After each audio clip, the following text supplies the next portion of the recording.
Sa bayan ng Verona, kung saan nagtataglay na matinding hidwaan ang mga pamilya Montague at Capulet.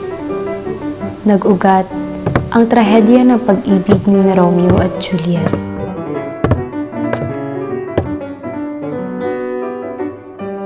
Capulet namang mang, tila di nyo pinapagana ang inyong mga utak. Tapos si Saint Montague, pamilya namin ang mas nakatataas. Hindi posibleng mas nakatataas ang mga pamilya nyo sa amin dahil kami ang mas nakatataas dahil kayo ay mga walang utak na Capulet. Mga Montague ang mas nakatataas! Mga kamatay na! Yung mga tuwa ng mga wala kayong mga utak! Wala! Mang! Dumato!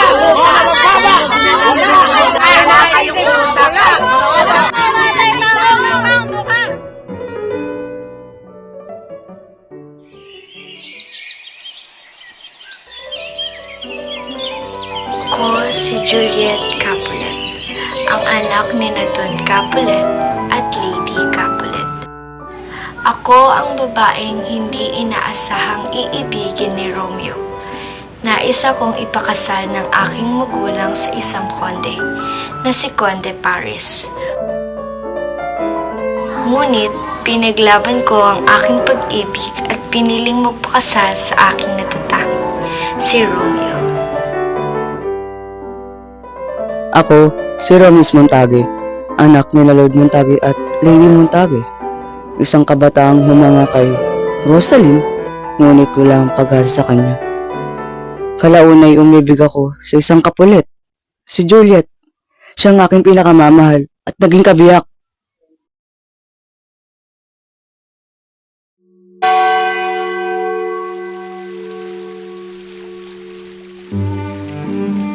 Magkahiwalay na nagmumuni-muni sina Romeo at Juliet.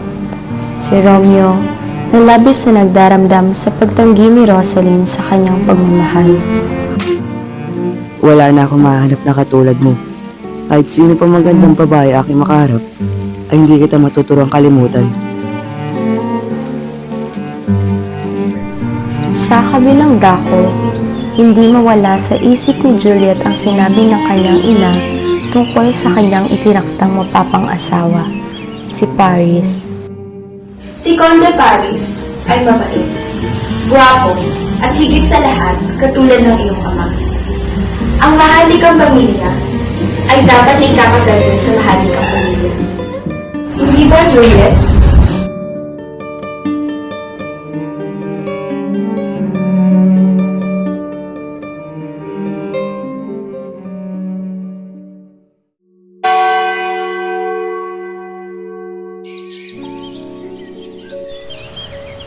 Dahil sa nais na makita ni Romeo si Rosaline, ito'y dumalo sa bulwagan ng mga Capulet.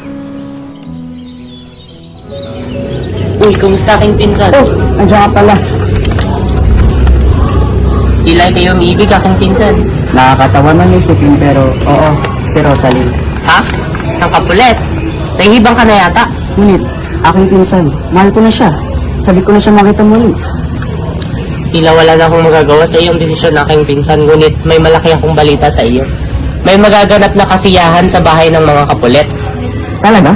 Kailan? Mamayang gabi. Oh, tara na.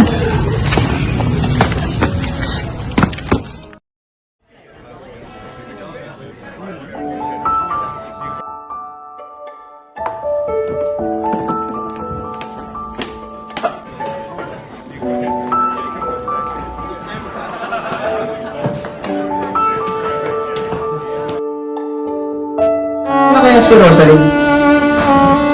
Ayun yata si Rosaline ang aking pinsan. Alam mo, kung ako sa'yo, kumanap ka na ng isasaya mo aking pinsan. Mauna na ako. Conde Paris, nais kong ipakilala sa iyo ang aking anak, si Juliet. Tunay ang nakakabidhani. Ikaw ang pinakamagandang babaeng nakita ko dito sa Verona. Maaari ba kitang isayaw? Oo naman.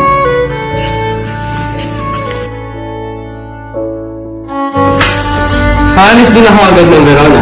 Ngunit bago akong malis, nais ko muna magpakasal. Ikaw, ano ang iyong plano? Ako, plano ko munang makahanap ng tunay na pag-ibig. Tunay na pag-ibig? Meron pa bang ganun? Oo naman, para lamang sa mga nanginginig. Ngunit sa pag-ikot ng sayaw, biglang nakatagpo si Romeo ng isang napakagandang babae, si Juliet.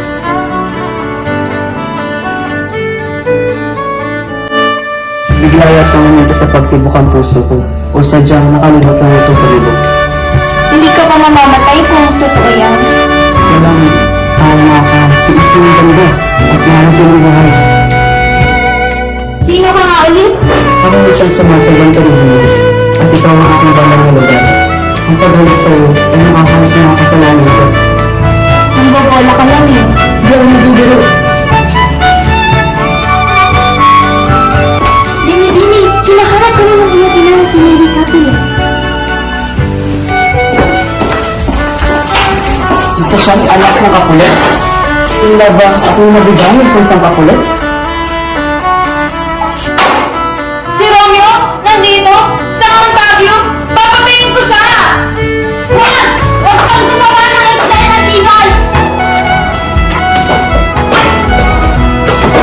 Tina, bakit nawawala ang iyong maskara, Romeo? Tara na, umalis na tayo at baka makita pa nila tayo.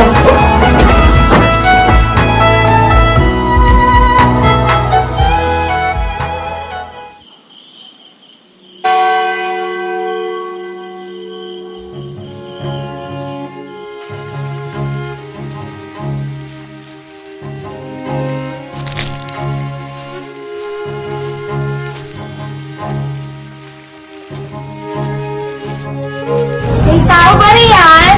Nurse? Juliet, may problema ba? Wala. Anong ginagawa mo dito? Alam mo bang mapapahamak ka sa ginagawa mo? Ayos lang binibili. Kung ikaw man ang dahilan, kahit mapamak pa ako araw-araw. Yung pangalan mo ay hindi ko alam. Paumanhin, binibili. Ako nga pala si Romeo Montague. Montague? Baka makita ka nila rito. Binibili, ano ang alam mo? Juliet, at isa akong Capulet. Kung gusto mo pang umalis ng buhay, ay umuwi ka na ngayon. Hindi ako alis dito na walang kasama ng gandang dalaga. Ano ang ibig mong sabihin? Mahal kita, binibili. Kaalam kong suntok sabaw na makasama ka dahil sa ating pamilya. Ngunit kaya kong pa din makasama ka lang. Mahal rin kita, ngunit hindi ba masyadong mabilis? Kaka, binibili. Mamahalin kita at hindi pababayaan. Sa tingin ni Juliet ay hindi akma ang bilis ng oras, ngunit hindi tumigil si Romeo at nagpadala ito araw-araw ng mga tula at letra sa tulong ng nurse.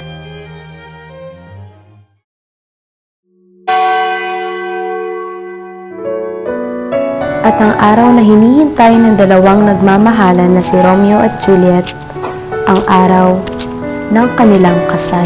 Natin ang pag-iisang dibdib ni na Romeo at Juliet. Romeo, tinatanggap mo bang maging kaisang dibdib si Juliet na maging kabiyak ng iyong puso sa habang buhay, sa hirap at ginhawa, sa sakit man o kalusugan, at mamahalin mo siya gaya ng sagradong utos ng Panginoon? Opo, Padre. Tinatanggap mo ba maging kaisang dibdib si Romeo na maging kabiyak ng iyong puso sa habang buhay, sa hirap at ginhawa, sa sakit man o kalusugan, at mamahalin mo siya gaya ng sagradong utos ng Panginoon? Opo, Padre. Hindi na kayong humalik sa isa't isa.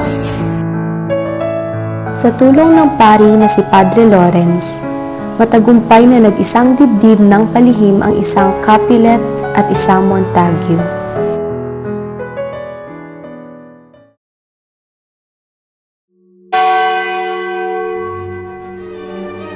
Natapos na ang araw na pinakahihintay ng lahat. Sabay-sabay na naglalakad sina Romeo, Mercutio, at Benvolio. Tiyak na magkakaroon na magkasagutan ang Montague at Capulet. Romeo! Ito na ang araw ng pagtutos natin dahil sa iyong paglapit sa aming teritoryo! Hindi ko gustong alitan. Dapat tayo magkaunawaan at ayoko na away. Pakialam, tatapusin kita ngayon at dito na! Pumasok sa usapan si Mercutio. Teka lang, Romeo. Ano ba yan? Hindi mo ba alam na magkaaway ang Montague at Capulet? At ikaw naman, ibibigay ko na ang pagtutos na hinahanap mo. Tama na nga yun. Walang sidyang patayin na ito. Nakakita ng pagkakataon si Tybalt at bigla niyang nilabas ang kanyang tinatagong kutsilyo. Di ko na matiis ang Luyang nasaksak si Mercutio. Ito na ang kabayaran sa aming pagtutok.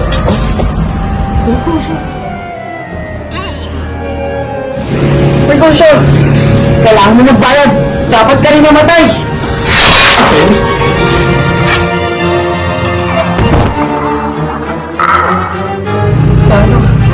Paano ko ito nagawa? Romeo!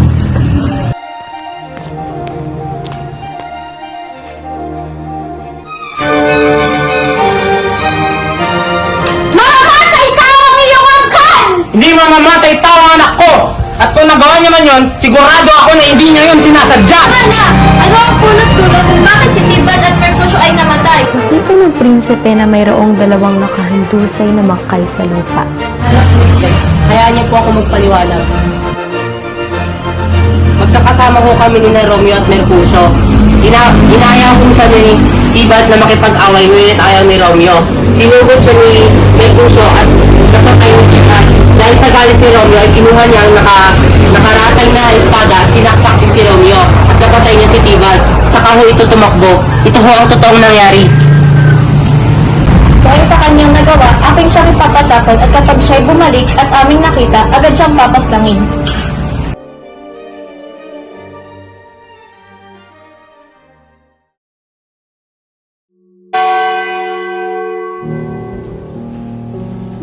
Ilang araw na ang lumipas, ngunit hinihintay pa rin ni Juliet ang pagbabalik ni Romeo. Lagi niya itong iniisip, dumating ang nurse at siya'y napahinto.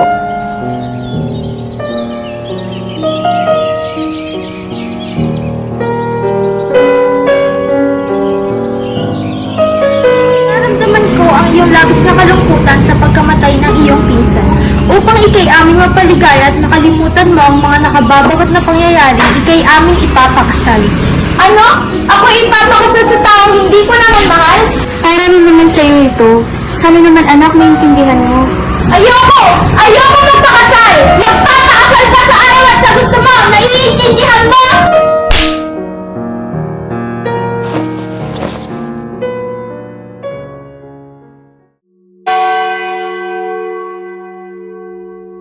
Pumunta si Juliet sa simbahan para maikumpisal niya ang mga pangyayari. Padre, pinipilit po nila akong ipakasal sa taong hindi ko iniibig. Hindi ko po alam ang gagawin ko. Batid ko ang iyong hinagpis, sapagkat kailangan ko itong gawin ay pakasal ka kay Paris sa darating na Webes. Padre, gusto ko pong malaman kung maaari niyo po ba akong tulungan upang hindi matuloy ang kasal na ito. Pumayag ka sa gusto nila, ngunit bukas ng gabi ay mahiga ka at inumin mo itong garapong may alak. Gagawin ko po, Padre. Maraming salamat.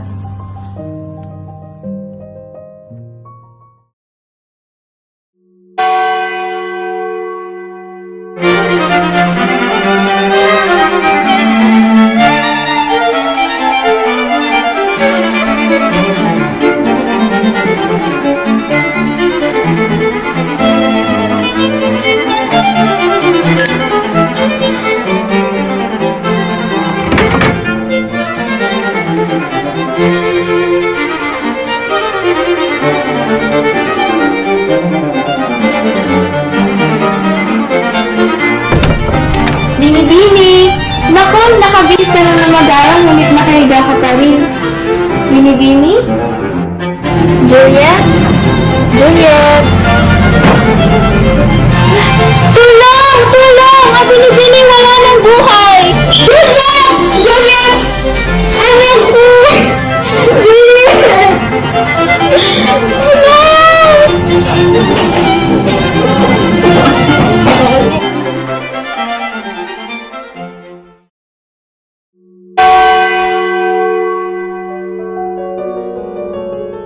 Dumating si Baltasar mula sa Verona, dala ang masamang balita. Romeo, isang sulat para sa iyo mula sa Verona.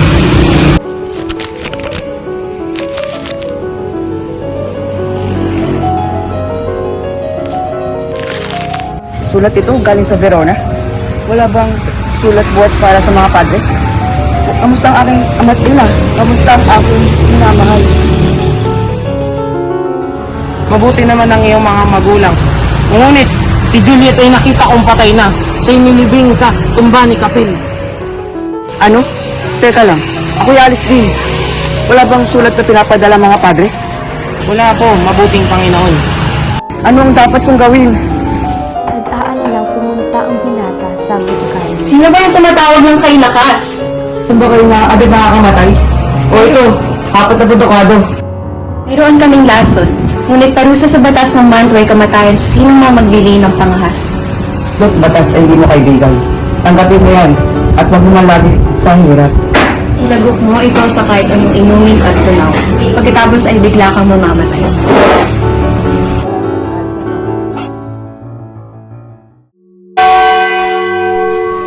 Dumating si Juan at dali-daling tumungo sa simbahan upang kausapin ang padre.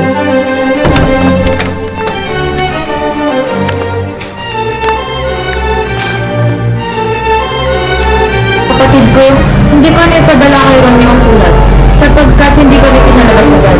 Kaya ang pagpunta ko ng mabilis sa Mantua ay mapigilan. Sino ang nagpadala ng sulat kay Romeo? Wala akong napagdalahan. Narito pa rin sa akin ang sulat. Oo, ihanda mo ang iyong mga gamit at pupunta sa ibigin ng sulit. Sa libingan ni Juliet ay nandoon si Paris. Nagluksa sa pagkamatay ng dalaga. Romeo? Isang Montague? Anong ginagawa ng isang labastang kagaya mo rito? Pupuntahan ko ang libing na aking asawa.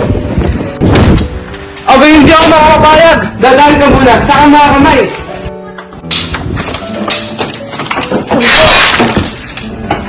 Sa kabilang dako ay nagpunta si Romeo sa kanyang asawa. Asawa ko, bakit sa'yo nangyari ang masamang kapalaran ito?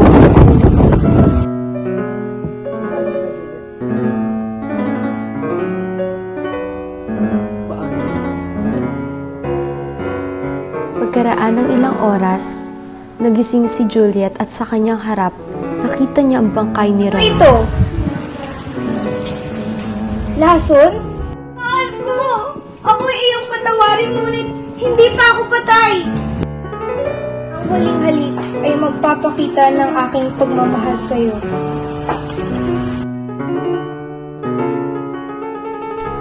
Kinuha nito ang nakitang patalim sa gilid at sinaksak ang sarili. Dumating ang praile sa libingan ni Juliet at umaasang masasabi pa nito sa binata ang katotohanan. Ngunit, sa pagdating nito ay 2 bangkay na ang kanyang natagpuan. Ako nagbigay ng lason kay Juliet upang siya'y tuluyan ng makuha ni Romeo. So ngayon, wala na tayong magagawa. Magpatayo tayo ng estatwa bilang simbolo ng kanilang pag-iibigan. Nang sa ganon din ay maalala natin sila. Ito ang naging epekto ng inyong pag-aaral. Ngunit kung susuriin niyo ng mabuti ang buong pangyayari, ay kasing lalim ng isang karagatan ang kanilang pagmamahalan. Mula noon, nagkamabutihan na ang 2 pamilya at naging matiwasay ang bayan ng Verona. Naitayo na rin ng estatwa ni Romeo at Juliet sa Verona kung saan nagsisimbolo ito ng tunay nilang pagmamahalan.